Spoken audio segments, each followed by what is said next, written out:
दिल्ली में मतदान की उल्टी गिनती शुरू हो चुकी है और जीत के दावे करने वाले सियासत की घिग्गी बंधी हुई है।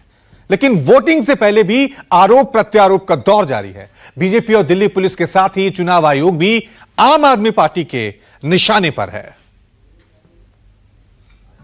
मेरे हिसाब से 55 सीट आ रही हैं। छोटे मियां बड़े मियां दोनों जेल में गए। जैसे नरेंद्र मोदी झूठे वायदे करते हैं, वैसे ही केजरीवाल जी झूठे वायदे करते हैं। अनुज बिधूड़ी, जो मुझे बताया गया है कि सगे भतीजे हैं रमेश बिधूड़ी जी के। मोदी जी कहते हैं कि नेहरू जी की वजह से ऐसे बहुत काम है जो हो नहीं पाए, और केजरीवाल जी क्या कहते हैं कि मोदी जी की वजह से काम नहीं कर सकते। ऐसे रोंदू नेता मैंने जिंदगी में नहीं देखे।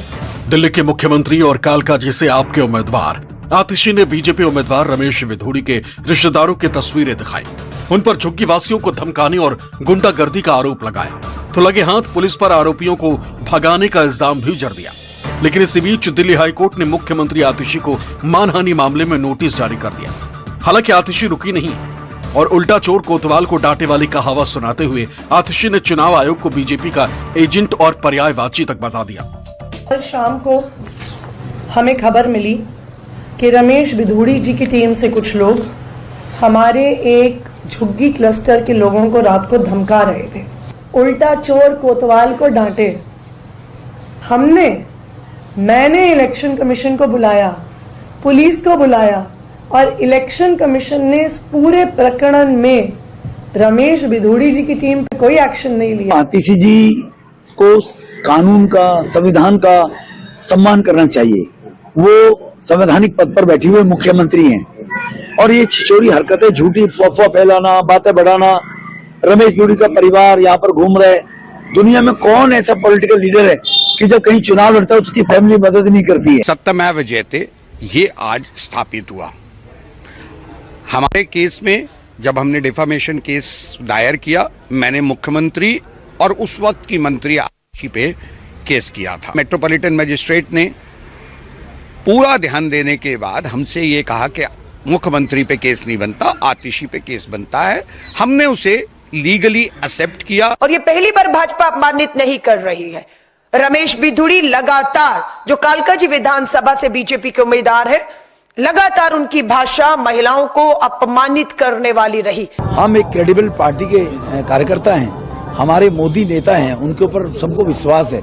तो मोदी जी जो कहते हैं वो करते हैं, तो मोदी जी पर विश्वास है, इसलिए भारतीय जनता पार्टी जीत।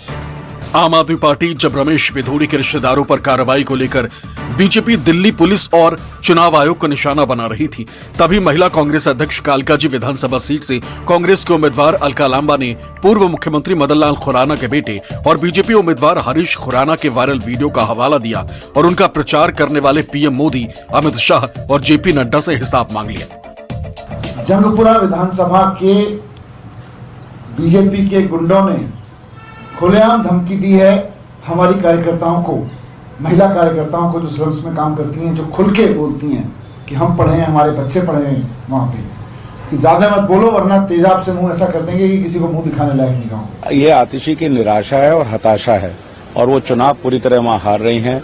और सभी लोगों का, परिवार के लोगों का प्रचार करना, अब तो प्रचार बंद हो चुका है, लेकिन आतिशी चूंकि चुनाव हार रही हैं तो इस तरह के अनर्गल आरोप लगाना उनकी आदत है। उनको खबर अंदर खानों से आ चुकी है, जनता के चेहरों से उनको हर गलियों से भगाया जा रहा है। आपके सारे कार्यकर्ताओं को हर जगह हूटिंग हो रही है, उनको पता चल गया, उनके सारे लीडर भाजपा ज्वाइन कर रहे हैं। राजीव कुमार जी बैठे हैं, उन्होंने पूरे के पूरे चुनाव प्रक्रिया को इस स्तर तक ला दिया है कि अब भारतीय जनता पार्टी और चुनाव आयोग एक दूसरे के पर्यायवाची बन गए। लेकिन चुनाव आयोग की छवि बहुत धूमिल हो रही, चुनाव आयोग पे लोगों का विश्वास टूट रहा, खत्म हो रहा। कहाँ सेशन का नाम था, कहाँ आज का चुनाव आयोग जिसको लोग थू थू कर रहे हैं। प्रचार खत्म हो चुका है और अब दिल्ली की जनता बुधवार का इंतजार कर रही, जब दिल्ली की सभी 70 सीटों पर वोट डाले जाएंगे। लेकिन सियासत अब भी इल्जामों में उलझी हुई है। कोई पुलिस की भूमिका पर सवाल उठा रहा है, तो कोई चुनाव आयोग को बीजेपी की बी टीम बता रहा है। Bureau report, news 24।